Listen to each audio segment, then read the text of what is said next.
Also it comes in the Sunnah, Sahihain. He sallallahu alayhi wa sallam, he said, Inna fitnat bani Israel kanat fi nisa fattaqu dunya wattaqu nisa. Verily the tribulations of the children of Israel were regarding the women, so fear the dunya and fear the tribulation of the women. Shaykh al-Islam, he said, فَحَذَّرَ فِتْنَةَ النِّسَاءِ مُعَلِّلًا بِأَنَّ أَوَّلَ فِتْنَةِ بَنِي إِسْرَائِيلَ كَانَتْ فِي النِّسَاءِ. So the Prophet ﷺ, he warned from the tribulations of the women. Why? Informing that the first tribulation for the children of Israel was concerning the women. Again, a prohibition of us falling into that which the Ahlul Kitab they fell into, and from those matters that caused them to be destroyed. Naam, and likewise it comes in the hadith. إنما هلك بنو إسرائيل حين اتخذ هذه نساؤهم. That the Prophet ﷺ, he said, that which destroyed the children of Israel is when their women adopted this. What was intended by this? Who knows? That the Bani Israel, the children of Israel, they were destroyed when their women adopted this. What was meant?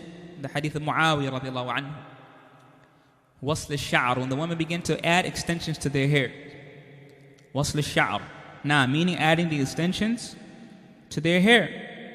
Yani that which caused fitna for the people. And likewise, it's taghyir khalqillah, changing the creation of Allah. Many mafasid. Now, Shaykh al-Islam, Ikhwanan, he's going to go into mentioning some narrations that specifically mention al-mukhalafa. Al-mukhalafa. And some of those things that we should make mukhalafa of the kuffar in. So he says, it comes in the Sahihain, وفي الصحيحين أنه قال إن اليهود والنصارى لا يسبغون فخالفوهم. Comes in the two Sahihs, Bukhari and Muslim. Verily the Jews and Christians do not dye their hair, so oppose them. Verily the Jews and Christians do not dye their hair, any of the grays of their hair. فَخَالِفُوهُمْ. Naam. So Shaykh al-Islam, he says, فَاقْتَضَى أَنَّ جِنْسْ مُخَالَفَتِهِمْ أَمْرٌ مَقْصُودٌ لِلشَّارِعِ. And this shows that opposing them as categorically what is intended by the Islamic legislation, meaning that it be absolute in all of their affairs. This shows that opposing them is categorically what is intended by the Islamic legislation, meaning that it must be absolute in all of their affairs. Now, Shaykh Salih al-Fawzani comments upon this, Ikhwan.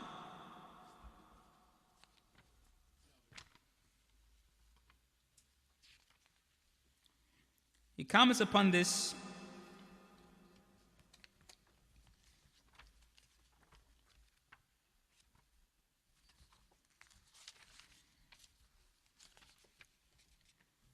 he says وَمَعْلُومٌ أَنَّ الشَّيْبَ لَيْسَ مِنْ صَنِيعِنَا وَلَا هُوَ مِنْ صَنِيعِ الْكُفَّارِ أيضا وإنما هو من خلق الله فينا لكن لما كان الكفار لا يصبغون لحاهم أمرنا النبي صلى الله عليه وسلم بصبغ اللحى مخالفة لهم لأن مخالفة الكفار أمر مقصود للشارع.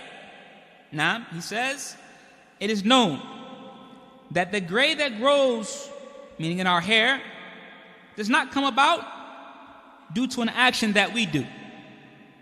Nor does it come about due to an action that the disbelievers they do. But rather it is something what that Allah has created within us. Right? It is something that Allah created within us. However, because the disbelievers do not dye their gray beards, the Prophet ﷺ commanded us to dye our beard in order to oppose them.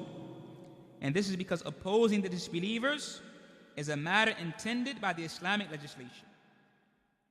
Now,